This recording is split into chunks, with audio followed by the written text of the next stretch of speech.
নমস্কার বন্ধুরা, সম্পাস রান্নাঘরে আপনাদের সকলকে স্বাগত। আজ আবার একটা রেসিপি নিয়ে আপনাদের কাছে চলে এলাম।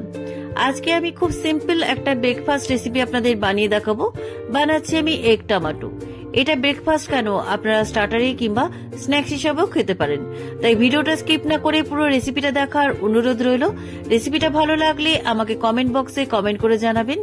ভালো লাগলে লাইক বাটনটা প্রেস করে দেবেন আর আপনাদের বন্ধুদের মধ্যে আমার ভিডিওটাকে শেয়ার করে দেবেন। আর আমার নতুন বন্ধুদের কাছে অনুরোধ, আমার চ্যানেলটাকে সাবস্ক্রাইব করে পাশে থাকবেন।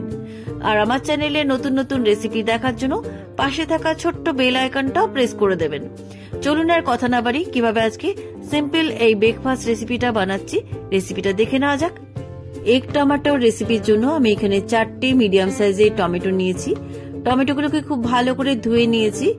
এবার এই টমেটোগুলোকে আমি কেটে নেব। কিভাবে কাটছি আপনাদের দেখিয়ে দিচ্ছি।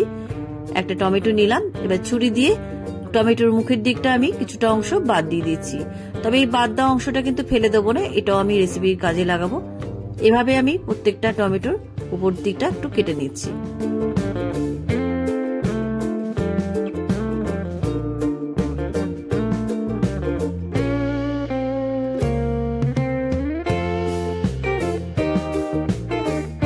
টমেটোগুলো আমার কাটা হয়ে গেছে। এবার এই টমেটোর ভেতরে পাল্পগুলো একটা চামচের সাহায্যে এভাবে গোল গোল ঘুরিয়ে আমি ভেতরের পাল্পগুলো বার করে নিচ্ছি। টমেটোর এই পাল্পগুলো আমি একটা বাটির মধ্যে রেখে দিচ্ছি। টমেটোর এই পাল্পগুলো দিয়ে আমি একটা স্যুপ বানাবো, সেই স্যুপের রেসিপিটা আপনাদের শেয়ার করব। তাই ভিডিওটা স্কিপ না করে পুরো রেসিপিটা দেখবেন, তা নাহলে কিন্তু রেসিপিটা বুঝতে পারবেন না।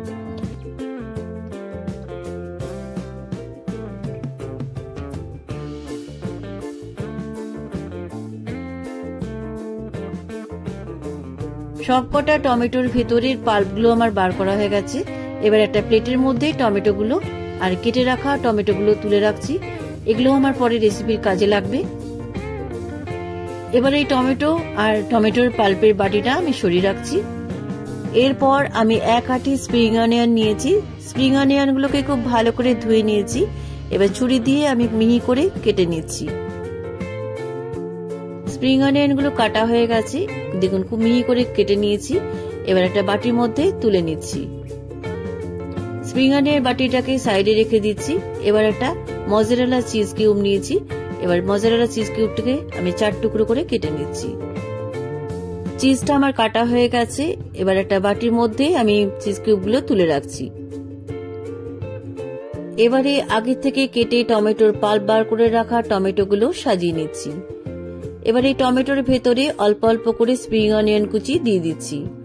এভাবে প্রত্যেকটা টমেটোর ভেতরে অল্প অল্প করে স্প্রিং অনিয়ন কুচি দেওয়ার পর আমি দিয়ে দিচ্ছি একটা একটা করে চিজ কিউব। চিজ কিউবগুলো দেওয়ার পর আমি একটা একটা করে ডিম এই টমেটোর ভেতরে দিয়ে দিচ্ছি। আমি এখানে দেশি মুরগির ডিম ব্যবহার করেছি, আপনারা পোল্ট্রির মুরগির ডিমও নিতে পারেন। এভাবে প্রত্যেকটা টমেটোর ভেতরে একটা একটা করে ডিম ফাটিয়ে দিয়ে দিচ্ছি। প্রত্যেকটা টমেটোর ভেতরে ডিমগুলো আমার ফাটিয়ে দেওয়া হয়ে গেছে। এবার ওপর থেকে একটু লবণ ছড়িয়ে দিচ্ছি। লবণটা আপনারা স্বাদ অনুসারে দেবেন। এবার এরপর আমি অল্প অল্প গোলমরিচ গুঁড়ো ছড়িয়ে দিলাম। এরপর আমি ওপর থেকে একটু স্প্রিং অনিয়ন কুচি ছড়িয়ে দিচ্ছি। সবকটা টমেটো আমার সাজানো হয়ে গেছে। টমেটোগুলোকে আমি একটা প্লেটের মধ্যে তুলে নিয়েছি। এবার এই টমেটোগুলোকে আমি বেক করে নেব। বেক করার জন্য আমি এখানে এয়ার ফ্রায়ার ব্যবহার করছি, আপনারা মাইক্রোওয়েভেও বেক করে নিতে পারেন। এবার আমি এয়ার ফ্রায়ারের ট্রেটা বার করে নিলাম। এবারে ট্রের মধ্যে আমি একটু অয়েল ব্রাশ করে দিচ্ছি। তেল ব্রাশ করা হয়ে গেছে। এবার কাটা টমেটোর টুকরোগুলো এভাবে বসিয়ে দিচ্ছি। দেখুন 4টে টমেটোর কাটা টুকরোগুলো বসিয়ে দেওয়ার পর আমি টমেটোগুলো বসিয়ে দিচ্ছি। দেখুন এভাবে প্রত্যেকটা টমেটো আমি বসিয়ে দিচ্ছি। এয়ার ফ্রায়ারের ট্রেতে সবকটা টমেটো আমার সাজানো হয়ে গেছে। এবার এই টমেটোগুলোকে আমি বেক করে নিচ্ছি। বেক করার জন্য আমি এয়ার ফ্রায়ারের ট্রেটা আমি ঢুকিয়ে দিলাম। এবার আমি 185 ডিগ্রি সেলসিয়াসে আমি 15 মিনিট বেক করে নিচ্ছি। আপনারা মাইক্রোওয়েভে 180 ডিগ্রিতে আপনারা 15 মিনিট বেক করে নিতে পারেন।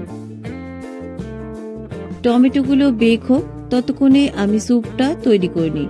স্যুপটা তৈরি করার জন্য যে বাটিতে আমি টমেটো পিউরিগুলো তুলে রেখেছিলাম পিউরিগুলো মিক্সি জারের মধ্যে দিয়ে দিলাম। এবার 3 কোয়া রসুন দিয়ে আমি মিহি পেস্ট করে আনছি। টমেটো পিউরিটা আমার ভালো করে পেস্ট করা হয়ে গেছে। এবার একটা বাটির মধ্যে টমেটো পিউরির পেস্টটা ঢেলে রাখছি। এবার আমি স্যুপটা বানিয়ে নেব। স্যুপটা বানানোর জন্য ইন্ডাকশনে একটা পাত্র বসিয়ে দিলাম। এবার এই পাত্রের মধ্যে আমি টমেটো পিউরির পেস্টটা ঢেলে দিলাম। টমেটো পিউরির বাটিতে অল্প একটু জল ধুয়ে দিয়ে দিলাম। এবার টমেটোর কাঁচা গন্ধ চলে যাওয়া পর্যন্ত আমি স্যুপটাকে খুব ভালো করে ফুটিয়ে নিচ্ছি। এবার আমি এর মধ্যে পরিমাণ মতো লবণ দিলাম আর দিয়ে দিচ্ছি হাফ টিস্পুন গোলমরিচ গুঁড়ো। ঝালটা আপনাদের স্বাদ অনুসারে দেবেন। লবণ আর গোলমরিচ গুঁড়োটা খুব ভালো করে আমি স্যুপের মধ্যে মিশিয়ে দিচ্ছি। স্যুপটা আমার হয়ে গেছে। এবার স্যুপটাকে একটু ঠিক করার জন্য আমি এখানে 1 টেবিল স্পুন কর্নফ্লোর নিয়েছি।